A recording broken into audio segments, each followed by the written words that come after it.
The Electoral Commission's decision to compile a new voters register is a done deal. That's according to the Commission's Director of Electoral Services.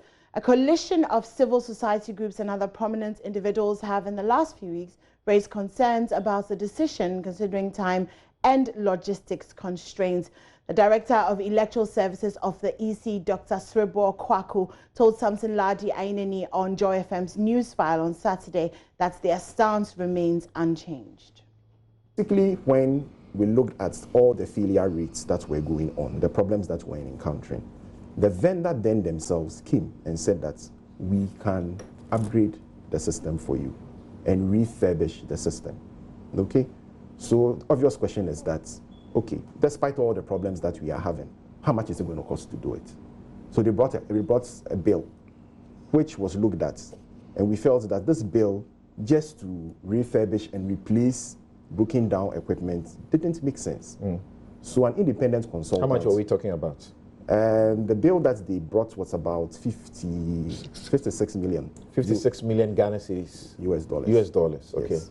And that included rebuilding or sort of upgrading the data center, replacing DVR kits, DVD devices, and not just an upgrade. For some of them, it was just going to be a refurbishment of those ones that could be refurbished. All right. And then giving us new parts. So the commission looked at the figures that had been given and thought that they were too high. So an independent consultant who was incidentally involved in 2011 for the design of this current system that we had was brought in and looked at the figures and did a new system design together with a new architecture and looked at the price using market surveys and realized that the price that was being asked for a refurbishment and an upgrade was far in excess of us acquiring a new one. Mind you, with all the difficulties that we had with this current one. And what is the estimate or the amount we are talking about here, which helps you for the new one rather than going to upgrade? So I believe that the figure that was arrived at was somewhere in the region of about $36 million. $36 million. I need to confirm, yes, okay. It's about. Right. Looking at that, because mind you that the system that us was designed, if we were going to upgrade, we couldn't go anywhere else. Because the system itself was proprietary. We didn't have access to source codes, for instance, even if we wanted to change anything. And so if we had to go through the upgrade path, essentially meant that we had to stick with whoever it is that was right.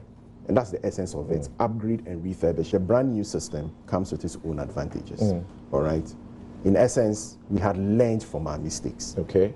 So in prescribing a new system, we wanted to ensure that whatever new system was put in place was a system that will not suffer the same deficiencies that the old system had. Right. So for instance, we decided that we're going to decouple the various components of the systems that made up the BBS. You'll have to pause in a minute. Okay. So for instance, we decided that we're going to take the transmission away and give it to the telcos. That is their core business. They do it the best. Let them do it.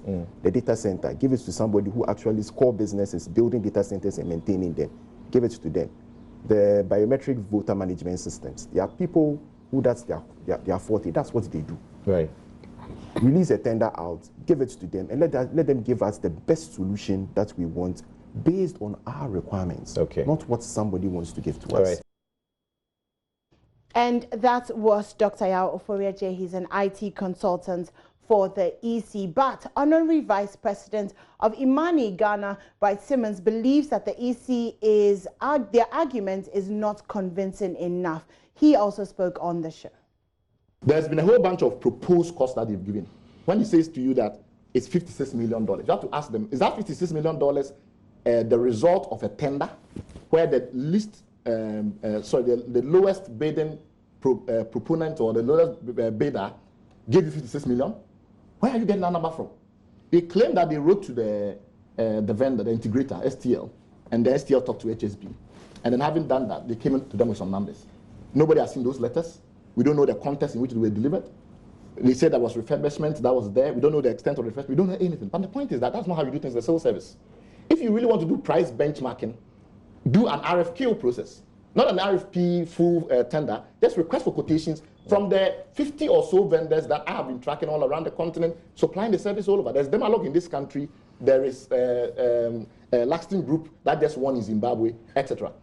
If you do that kind of proper benchmarking study, as I have done, and as a lot of the people in the civil society research segment have done, you find out that the cost that you are saying is reasonable. It's actually very high. It's actually very high. So we know from 2005, when DRC got $2,500 per BVR kit, that's 2005, that over time, electronic costs go down. And it wasn't surprising that in 2010, Benin managed to do a procurement where the cost of the devices, even though the quantity was far lower than DRC, was still 2,700. And if you do that adjustment, it was then lower based on volume. 2011, Sierra Leone, 2008, $2,800.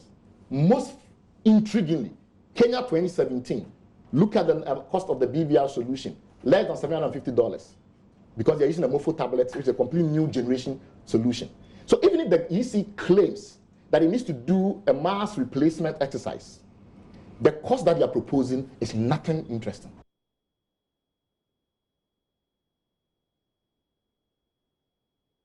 Meanwhile, the Executive Secretary of the National Identification Authority, Professor Ken Atefa, said the NIA would be able to make its database available to the EC for use in the 2020 elections.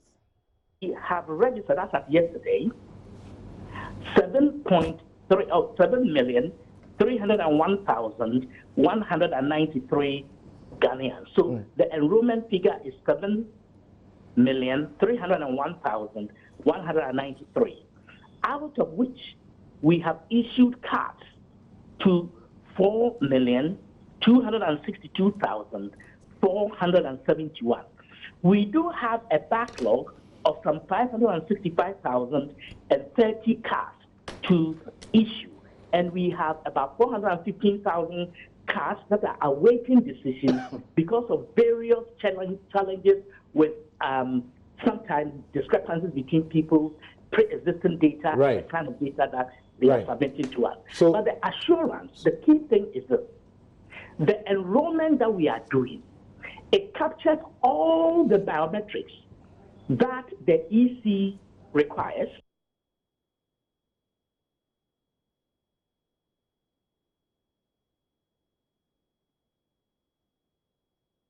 Well, we've been sampling your views on the matter, and here are some responses from our audience on Joy FM's Super Morning Show this morning. But I would say that if the political parties will not blame the Electoral Commission if anything happened in the election, then and they will accept the results, then the Electoral Commission should leave them so that we use the old register. And I think we need to do the usual updating, simply because if you look at our economy, it's not in very good shape, and I think we need to be considerate. I'm not happy what I'm hearing this morning from I don't know whether it's the commission, that the offices of the computer unit is in the mess. He asked for solution to certain problems. They have no clue. It's worrying. So it means we have to look at the staff as well. I support EC because if they are going to use the old one, if the amount they repair the staff is too much, you see, we should go for new. Every party must be vigilant. You can't use the old system. We are going for it. We don't need a new register. Why not? Why do we need a new register? Like the initial caller call, the first caller. We have Electoral Commission office at the districts. They need to update the register. Moreover, they are talking about their machines. They should buy the components of the machine and fix them. We must be very careful. Listen, political instability will create a lot of problems in this country. We must be very careful. Well, let's check out what others have been sharing on social media, on Facebook to start with. And Auntie Vidaba says, yes, we need to compile a new voter's ID. This will help eradicate all ghosts and non-citizens in our biometric system. Hence, we all opt for credible results in the coming elections. Seth Bossman Kruger said, yes, we need new voters register. The existing register is overbloated. That's why anytime there's election, the total number of voters is always less than the expected. Also, there are so many foreigners in the voters register. Roger Bedao says, conduct a poll to see if indeed Ghanaians need a new voters register. A section of Ghanaians have demonstrated in Tamale against the new voters register, and tomorrow some demonstrations will take place in Kumasi. And Emmanuel Apore says, I am a full-blooded Ghanaian entitled to my take on this debate on the election register. For me, those who take exception to the replacement love this country. They should please go to court now and obtain a ruling on the matter rather than resort to this subtle attempt to make the government look bad in the eyes of the electorate in the light of the upcoming election. Kingsley Tete says, how many people will go and join the line to register based on the Ghana card experience? Won't it be a waste? GH Tarzan says, even if we need it, this is the right time for all this stuff. Why were they not able to change it within their first and second year? The figures say Ghanaians be mumu, just want to waste capital. Spanner says Ghana may need a new voters register, but not at this particular time. This current register was used to conduct major elections in this country, and there was nothing to prove that there was a challenge that the register is facing, just that at some points the verification machines don't function well. As a Ghanaian and looking at the path politicians are taking Ghana through, it is not good at all. Even GHS graduates can never do such a thing to his or her motherland. Kwabena K. Benson says, no need to compile a new voters register, especially in an election year, because should any misunderstanding arise, people will point to the new register as the cause, and it will be too late because we won't have time to test it before using it in the elections. Thank you so much for all your comments on that.